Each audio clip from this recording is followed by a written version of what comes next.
Hi అండి, ఇదైతే నేను ఈవినింగ్ వ్లాగ్ షూట్ చేద్దామని స్టార్ట్ చేశాను. సో అప్పుడే మా జోషిని చదివిచ్చేసి, మా జోష్కి ఎగ్జామ్స్ ఉన్నాయన్నమాట. ఇప్పుడు దసరా హాలిడేస్ వస్తాయి కదా, సో ఇప్పుడు దసరా హాలిడేస్ ముందు ఎగ్జామ్స్ జరుగుతాయి కదా, సో ఆఫ్టర్నూన్ వరకే వచ్చేస్తుంది జోషి. సో తనని చదివిచ్చేసి కొంచెం రెస్ట్ తీసుకొని ఆ తర్వాత వ్లాగ్ చేద్దామా అని చెప్పి, మధ్యాహ్నం బట్టలు ఆరేయలేదు, వర్షం పడింది. సో కరెక్ట్ నేను బట్టలు ఆరేద్దాము అనేసరికి వర్షం పడేసరికి ఇక ఈవినింగ్ నుండి వ్లాగ్ స్టార్ట్ చేశాను. అప్పుడే బట్టలు అన్నీ ఆరేసాను అనమాట. నాకైతే బట్టలు వేయడం అంటే వాషింగ్ మిషన్లో వేయడం ఎంత ఇంట్రెస్ట్ ఉంటుందో, అవి ఆరేయడానికి కానీ మడత పెట్టడానికి కానీ అస్సలు ఇంట్రెస్ట్ ఉండదు.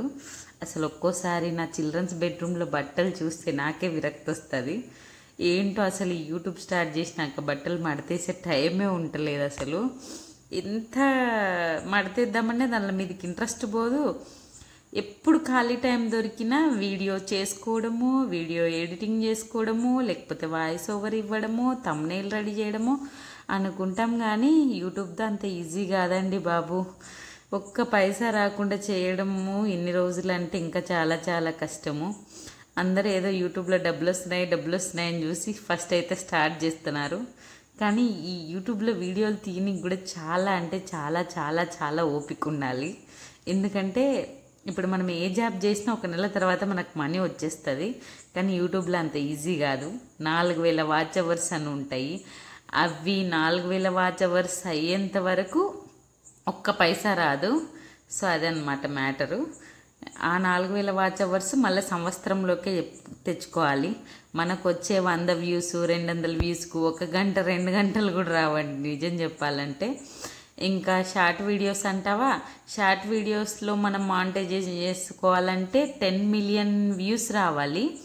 10 మిలియన్ వ్యూస్ కూడా అది కూడా ఏంటి 90 రోజుల్లోనే రావాలి. ఇది అన్నమాట ఒక పెద్ద మ్యాటరు. మనం స్టార్ట్ చేసే ముందు మనకి ఇవేమీ తెలియవు. నేనైతే బేసిక్గా నాకు స్ట్రెస్ ఉంటే, నాకు ఒక విషయం మీద స్ట్రెస్ ఉంటే దాని నుండి నాకు ఏదో ఒక పని కావాలి. నేను వర్క్ ఫ్రమ్ హోమ్ చేస్తానంటేనేమో నేను మెడికల్ కోడింగ్ నేర్చుకుందాం అనుకున్నా, కానీ కంపల్సరీ ఆఫీస్కి వెళ్ళాలి, వర్క్ ఫ్రమ్ హోమ్ ఉండదు. సాఫ్ట్వేర్ వెళ్దాం అనుకుంటే మనకేమో అందులో ఏబీసీలు కూడా రావన్నమాట. ఫస్ట్ ట్రై చేశాను. తర్వాత ఇక మనకి ఏబీసీలు, నేనేమో బైపీసీ, మనమేమో మొత్తం సైన్స్ స్టూడెంట్స్ అనమాట. సో మనకి మ్యాథ్స్ అసలే రాదు. కోస్తే అక్షరం ముక్క కూడా రాదంటారు చూడు, నేను మ్యాథ్స్లో అలాంటి టైప్ అనమాట. ఇంకా సో నాకు మ్యాథ్స్ రాదని, సో ఇంకా లాస్ట్కి నేను ఎందుకో గద్వాల్లో ఉన్నప్పుడు కొంచెం నా స్ట్రెస్ రిలీఫ్ కావడానికి స్టార్ట్ చేశాను. ఇదేదో నేను ఇంకా మా ఫ్రెండ్స్తో మంచిర్యాలలో ఉన్నప్పుడు స్టార్ట్ చేస్తే నా ఛానల్ సక్సెస్ కూడా అయ్యేది. ఈ వాషింగ్ మిషన్లో బట్టలు అంటాం కానీ ఇక చూడండి ప్యాంటుకు మొత్తం ఏదో దుమ్ము అంటుకున్నట్టే ఉంటాయి. ఇలాంటివన్నీ మళ్ళీ నీళ్ళలో జాడించుకోవాలి. ఈ వాషింగ్ మిషన్ బట్టలు వేయడమేమో కానీ కలర్ బట్టలన్నీ మనం సపరేట్ విండుకోవాలి, వైట్ బట్టలన్నీ మనం సపరేట్ విండుకోవాలి. ఇలా ఏమన్నా ధూళిలాగా దుమ్ములాగా వస్తుంది అప్పుడప్పుడు కొన్ని డ్రెస్సులకి, అవన్నీ మళ్ళీ మనమే జాడించుకోవాలి.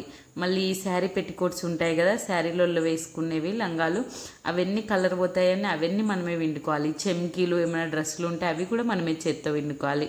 కొత్త డ్రెస్సులు ఏమన్నా ఉన్నా మనమే విండుకోవాలి. అలాగే పెయింట్ వస్తాయి కొన్ని డ్రెస్సులు, ఈ ఏజియోలో మనం పెట్టుకునే ఆల్మోస్ట్ మంచి బ్రాండ్ డ్రెస్సుల కల్లా పెయింట్ వస్తాయి.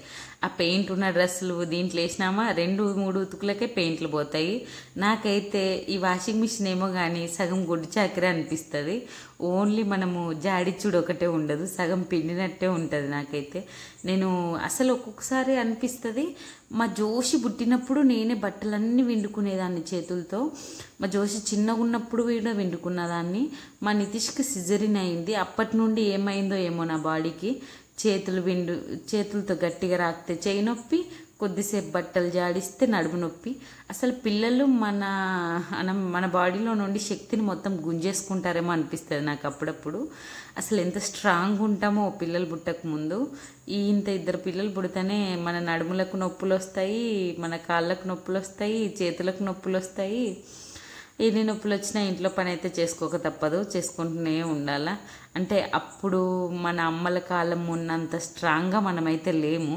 అదైతే కన్ఫాము. వాళ్ళు ఇంట్లో పని చేసి మళ్ళీ పొలంకి వెళ్ళి పొద్దున మార్నింగ్ నుండి ఈవినింగ్ వరకు పొలంలో కలుపు తీయడం కానీ నాట్లు వేయడం కానీ అంత పని చేసి వచ్చేటోళ్ళు. అంత పని చేసి వచ్చినా అలసిపోయినా అని కూడా అనకుండా మళ్ళీ ఈవినింగ్కి వంట అన్నీ చేసేటోళ్ళు. నిజంగా వాళ్ళే గ్రేటు మన జనరేషన్ కంటే. అంటే మన జనరేషన్ కూడా కొన్నిట్లలో గ్రేటు. అంటే హౌస్ను, పిల్లల్ని, జాబ్ను అన్నీ ఒకరే మేనేజ్ చేసే వాళ్ళు కూడా ఉన్నారు. అప్పుడు ఏంటంటే వాళ్ళు పెద్దవాళ్ళు అమ్మమ్మ నానమ్మ వాళ్ళు పట్టుకునేటోళ్ళు ఎక్కువ శాతం పిల్లలను. ఇప్పుడు మన పిల్లల్ని మనమే చూసుకోవాలి, మనమే ఒంటరిగా జాబ్ చేసుకోవాలి, మనమే అన్ని పనులు చేసుకోవాలి. చిన్నపిల్లలు ఉంటే అదొక పెద్ద టాస్క్ అనమాట. సో ఇదన్నమాట. సో ఇందాక చెప్పాను కదా, యూట్యూబ్ నుండి ఒక్క పైసా రాకపోయినా ఎవరైనా యూట్యూబ్ స్టార్ట్ చేయాలనుకుంటే మీరు గట్టిగా దృఢంగా మాకు ఒక్క పైసా రాకపోయినా 1 year అయినా 1.5 year అయినా 2 years అయినా 3 years అయినా సరే మేము వెయిట్ చేసి మేము పట్టుదలగా వీడియోలు చేస్తూనే ఉంటాము అనే ఒక పట్టుదల మీలో ఉంటేనే యూట్యూబ్లోకి రండి. లేకపోతే చాలా చాలా చాలా కష్టము. ఇప్పుడు నేను ఇన్ని రోజులు చేస్తున్నా, నేను సగం వరకు కూడా రీచ్ కాలేదు. నేను ఎన్ని రోజులకు రీచ్ అవుతానో కూడా నాకు తెలియదు. ఏమంటే ఒకసారి స్టార్ట్ చేసినాక ఎందుకు గివ్ అప్ ఇవ్వడం, చేసుకుంటూనే పోదాము అనే ఉద్దేశంతో అయితే చేస్తున్నాను. నేను ఈ వంటలు సరే ఈ ఈవినింగ్ వ్లాగ్ కూడా బాగుంటుంది కదా అని ఒకసారి స్టార్ట్ చేశాను.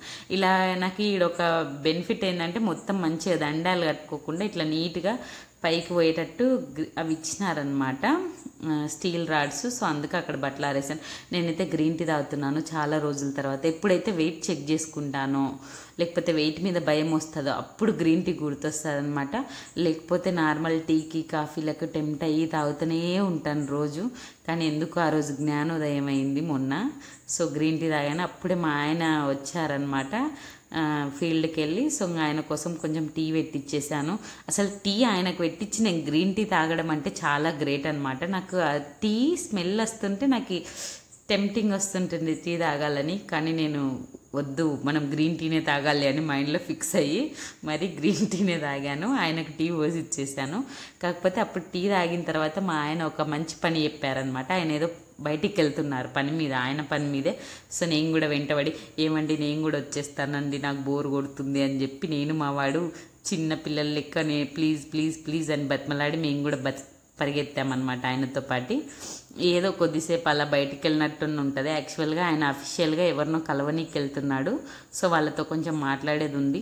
మీరు వెళ్ళి మాట్లాడండి, మేము కార్లోనే కూర్చుంటాము, మేము ఏమన్నాము, మేము ఎక్కడ డిస్టర్బ్ చేయము అని నేను మా నిత్తులు వెంటబడినామన్నమాట మా ఆయనతో పాటు. ముందే చెప్పినాడు మా ఆయన మీరు వద్దు అని. అయినా మేము వెళ్ళలేదు. ఏం చేస్తాం, ఒక్కోసారి ఇంట్లో బోర్ కొడుతుందండి. ఏం చేయాలి, ఇంట్లోనే ఉండి ఉండి ఉండి బయట ప్రపంచం చూడక. సో ఏదో బయటికి వేరే ప్లేస్కి ఎవరినో కలవడానికి వెళ్తుంటే మేము వస్తామని చెప్పి వెళ్ళినామన్నమాట. సో మేము వెళ్ళేటప్పటికి ఇలా కొంచెం లైటింగ్ ఉంది, చీకటి పడిందనమాట. ఇక మా జోష్ అయితే ట్యూషన్కి వెళ్ళింది. సో అనుకోకుండా అలా వెళ్తే నేను కూడా వెంటబడి వెళ్ళాను. సో మంచిగా వర్షం పడి ఆగిపోయింది కదా, ఆ చల్ల క్లైమేట్కి మంచిగా పాటలు పెట్టుకొని అలా కొద్దిసేపు వెళ్తే ఆ మైండ్ అనేది మంచిగా రిలాక్స్ అవుతుంది. మనకి ఎంత స్ట్రెస్ ఉన్నా అదంతా రిలీఫ్ అవుతుంది. ఆ విషయం అయితే నాకు బాగా అర్థమైంది. అసలు ఇంతకుముందు నాకు ఈ కార్ అనేది అస్సలు పడకపోయేది. ఎక్కితే విపరీతమైన వామిటింగ్ వచ్చేది.